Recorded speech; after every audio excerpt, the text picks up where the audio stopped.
What is up, everybody? Escape211 here with another Mech Arena video. Today I wanted to talk a little bit about a couple different weapons in comparison. Basically the rockets in the game, the RPGs and the missile rack 6 and 8. I've had a few people ask me about these in terms of when to use them, what's different, what's better.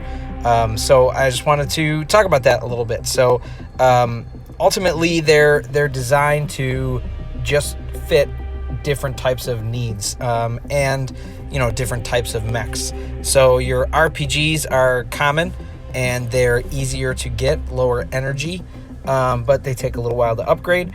The missile rack 6 and 8 are exotic, so they're harder to unlock or require more resources to unlock, but they start at a higher star ranking and ultimately a higher starting power. So does that make them better? Well, not necessarily. I mean, they also have a higher energy cap, so that means they're gonna need to be on a mech with a higher energy floor, that they can handle that much energy. So I mean, what's the deal with each of these? What's the difference? What's the benefit? Both of these are rockets, obviously rocket-based weapons.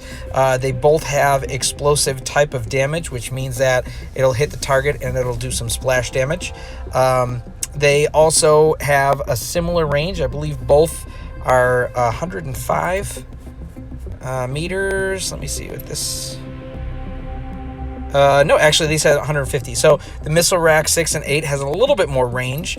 Yeah, they're 150, and the other ones are 105. However, that may not be to a huge benefit to the missile racks because both of these have a low projectile speed. So even though your effective range on a missile rack 6 or 8 is higher, the likelihood of hitting your target, unless they're like super slow or just standing there, you're not going to hit all of your missiles, and it's kind of an all or nothing with those. So yeah, I mean, the main difference between these two is how they work in their upgrade path. Both have no damage fall off. Both are explosive base damage.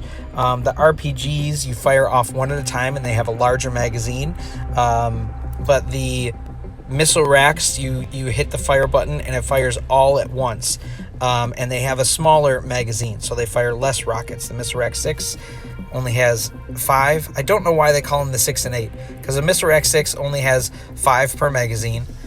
So in total, if you're using both, it's 10, which is weird.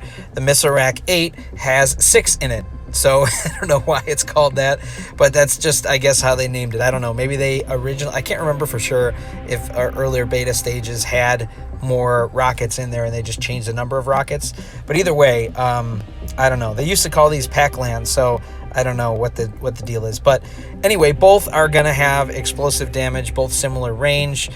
Missile rack 6 and 8 are a little bit farther, and their initial damage is higher. However, I think the RPGs have higher potential damage per shot, and they also have a larger magazine. So if you look at the RPG 6, it holds 7, and that already in its own is holds more per magazine than both the missile rack 6 and the missile rack 8. Plus the reload speed is faster. This is 10-second reload speed. This is also 10-second reload speed. And the RPGs, their reload speed is, I think, almost half that. Oh, no, never mind, it's 8. So 8, yeah. So it's not much quicker, but it's a little bit quicker, which is nice. 2 seconds is, can make worlds of difference long term. But, I personally use the Pac-Lands or the missile rack 8 and 6. Why is that? Well, because mine do more damage, and based on certain loadouts, they work really well. Here's the thing. I mean, really, based on the upgrade path and the way each of these play out, they're 4 different strategies, all right? Your RPGs, their upgrade path is based on projectile speed. So the idea is that the further you go within its max range of 105 meters, it's going to hit its target faster, which means that it's going to, be more accurate at a longer distance. Even though its distance isn't as high as the missile rack 6 or 8, it's going to be more accurate at those longer distances. For me, the missile rack 6 and 8 is not really accurate beyond like 75 meters to land all of your rockets. It's possible to do, but it's not easy. And since you just hit the button and it fires, it's hard to be able to control where those rockets are going to land when they're just all firing all at once. And there's plenty of times that enemies will poke out and then go back in behind cover, so you can waste your whole payload and not hit anything. But I mean, it doesn't mean it's a bad weapon. Of course, I use it a lot. So I mean, your RPGs, since they're more of a long range or designed as kind of a long range rocket based on its upgrade path, even though it's probably, I guess, like mid range, 75 to 100 meters, probably mid range. If based on how they're designed, they're more about explosive damage from further away, keeping that accurate, and then the Pac-Lands are more about damage in the area saturation, because they're based on damage radius, making their damage radius better.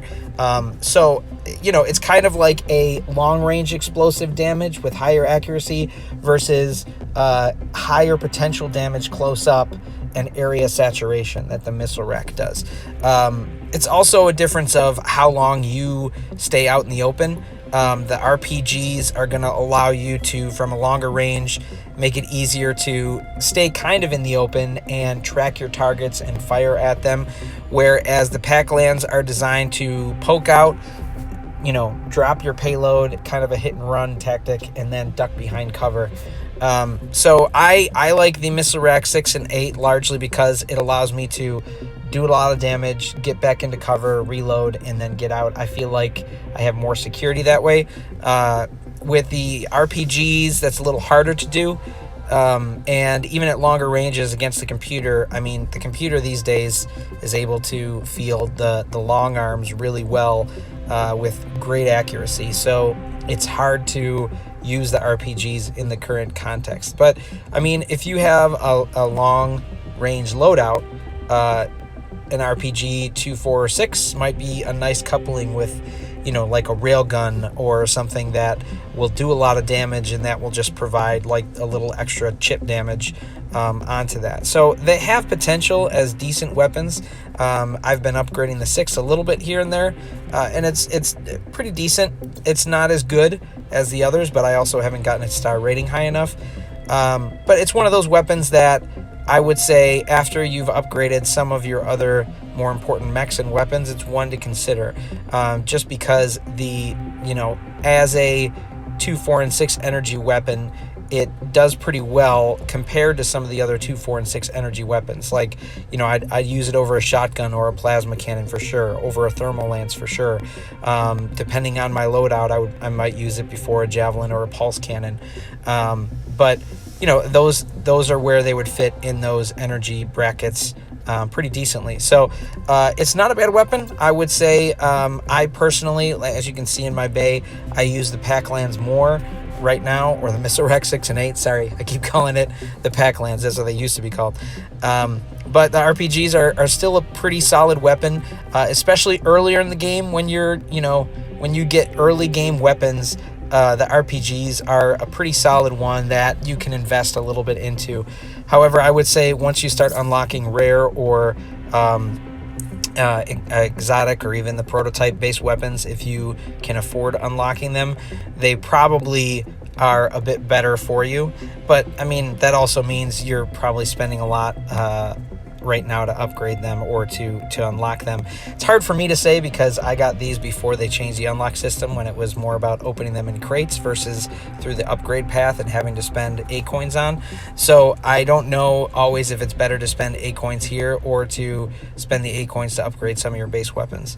But between the two, it really, I think, long term, if you were saying all of them are upgraded completely, the RPGs are more about accurate, mid to long range, well, more like mid-range damage, and Pac-Lands are more about area saturation in the mid to, or close to mid-range.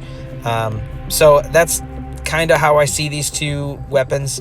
Yeah, I mean, I think they're both worth playing around with, and if you have certain loadouts that you use with these guys, or use with these weapons specifically, feel free to comment. But yeah, that's it for today's video. I just wanted to keep this pretty simple, talking about those two, and we will see you out there on the battlefield.